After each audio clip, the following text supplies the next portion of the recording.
created an app. We all are using app, the app for cab services. For creating that app was targeting for creating faster, cleaner, and a convenient route, particularly to avoid the areas with more or a massive or a high risky zone for the COVID-19. So the users enter their location, destination, and we know that how that the algorithm work. It gave them how to avoid those the risky areas, the high density of COVID destinations. So this system was introduced in during that time, but if they actually implement it properly or permanently, it can really save this $25 million for a country like Israel. So these are some of the innovative ideas,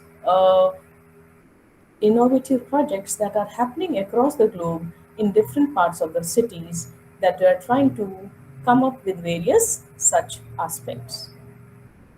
We know COP26 recently, and uh, this BBC data, it says that India is at the fourth nation with the total and the per capita emission of CO2 per year.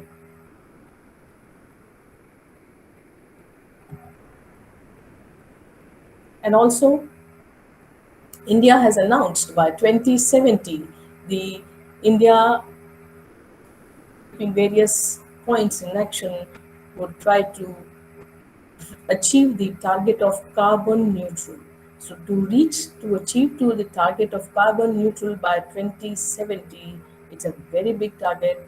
How various countries are coming up. China has said by 2060, US and European countries have said by 2050. Let us see where the world would actually reach. But in all this aspect of achieving to carbon neutrality, green areas or the green cover is the most significant aspect besides the other kind of projects that comes up.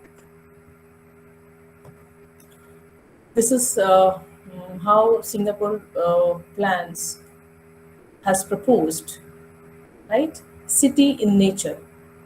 Now, if they're looking for a city in nature, that they're going to add 1,000 hectares of green spaces and 160 kilometers of park connectors, right? And every household will live within 30 minutes, within 10 minutes distance from a park, right? So these every country is trying to work towards it.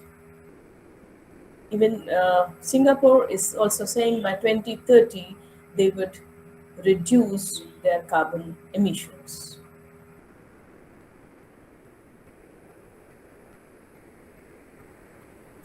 Now I'm now going to share a small case study here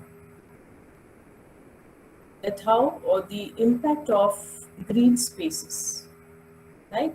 It leads to change, mitigate, or it actually leads to the kind of difference that it creates to the microclimate. Overall, in India, we know that in the monsoonal climate, right? So, how and what way it happens?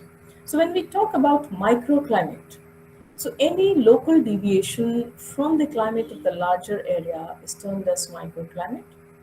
Well, it can be at any scale. It can be as small as the courtyard of a building, or it can be as large as a city or a region.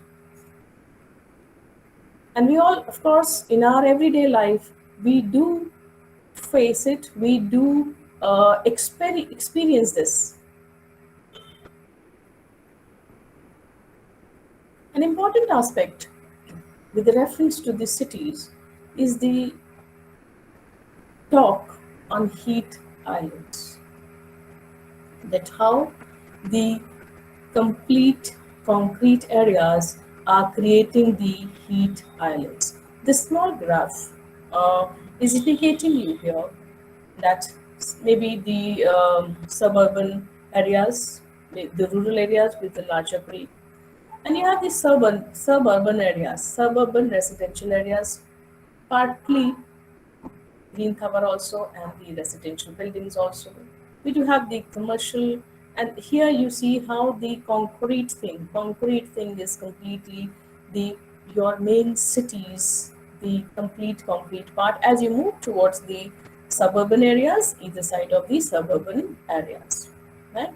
And if the temperature is plotted against that, you can see the variation. You can see the variation that how from 30 degrees Celsius to 33 degrees Celsius within a small area. So if within a small area you can see the difference of 3 degrees, you can see the difference of 3 degrees. That means all the uh, anthropogenic activities, it is directly. I hope my audio video is doing fine. Yeah. Yeah, Everything fine, is running fine. well. Yeah. Yeah, right. So the this is weird. This is we are creating, right? So if we can create absolute concrete areas, and thereby we are creating the difference of these many 3 degrees Celsius temperature in a small area, difference is a very big effect. So this is what now the countries are working on, that probably we were working on a absolutely different kind of a developmental thing where we initially removed forest and created our cities. Now the cities are in problem. Now we are again, the world is again trying to look, oh, so okay, let us do in between these concrete, we have to incorporate green. Now they are working how to incorporate green. Should we interlace? Should we use the areas which are lying vacant, or lying vacant in the sense in the already a particular kind of a land use, or should we go vertical? So various kind of aspects that are into the experiment. Now, how does the climate deviation? See, when we are talking of climate, the larger climate and the microclimate, right? So how does this microclimate deviation happens? This may be very importantly the topography, various aspects of the topography, whether it is a slope, orientation, exposure, elevation, so various kind of topographical aspects, various kinds of ground surface aspects, which can be natural or which can be man-made, right? If complete now, what everybody wants, we want that all the even the parking spaces, either it is at commercial areas or it is in the residential areas, we just want it should be concrete, the buildings concrete, the footpaths concrete, the road network concrete, and the small places, small areas which may remain without concrete, but because that adds to inconvenience to people of dust and maybe water. So what we are doing, we are even creating, converting all these areas also into concrete areas. So the ground surface, maybe natural or man-made, whatever, of course, it also have the impact on the microclimate.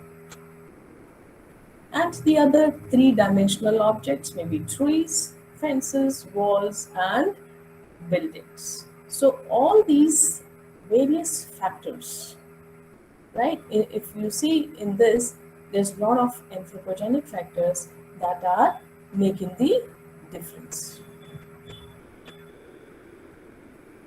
So now I come to the aspect that is planned green areas. Because when we planned for the cities, we removed the natural green areas. We consumed all the natural green areas into concrete. So now we have come up with the new definition that we have to plant the green areas. So let us talk about plant green areas. And referring here as the parks. You all are aware within your residential areas or any commercial areas, all these are public spaces meant for to be used by people. So, how it is defined, these are the delineated open spaces, right? Vegetation and vegetation covers and are actually meant for public usage. So there can be larger parks, which we do refer as district parks or something, and they can be very small within some residential areas, pocket parks, which are very small, maybe in between a block of 2 3 buildings that are meant for the use for the small section of people. And these are the only places for urban areas for so-called biodiversity, because we cannot have, there's no other place for any kind of biodiversity.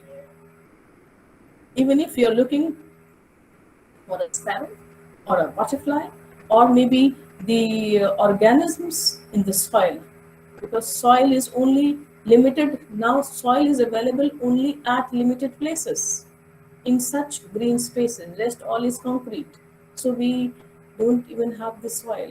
So therefore all the microorganisms in the soil layer, which does lot of activity as a larger biodiversity.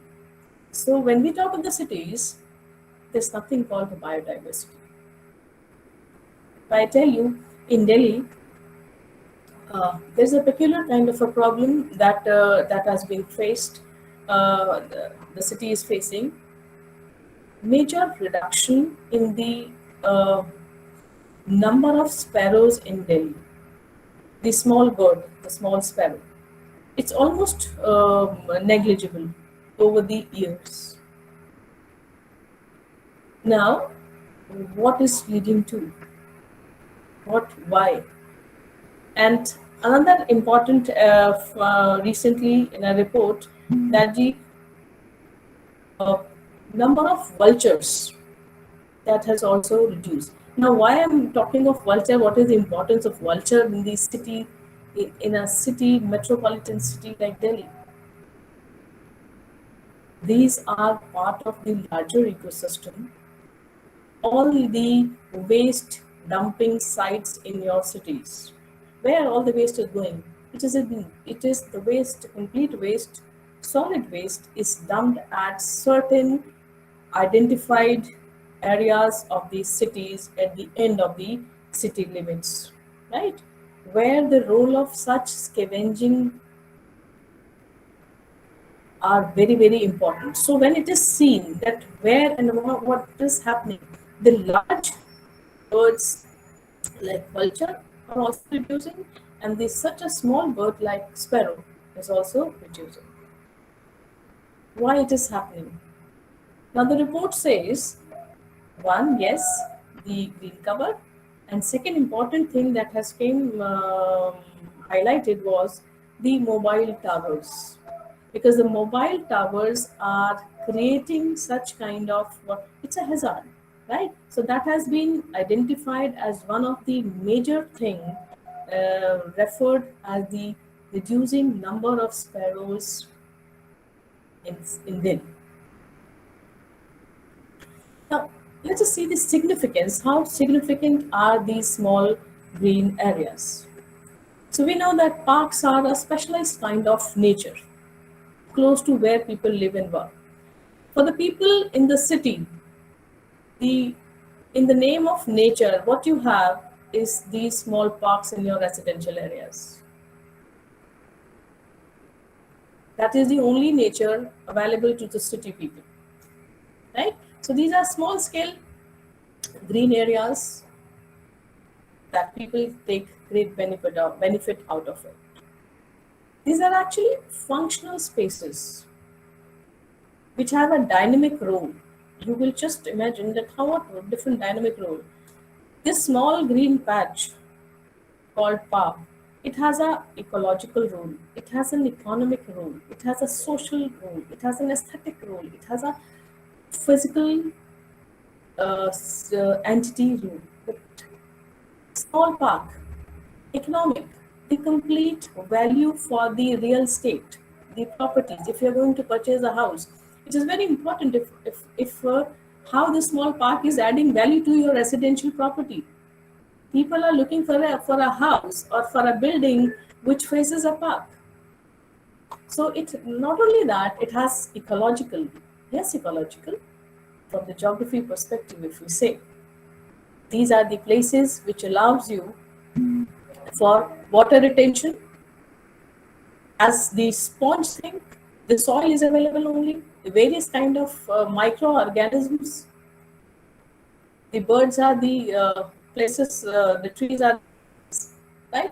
Social. I'm sure as a participant, you would agree to this point. These are parks are the only places where people interact because there is no other public space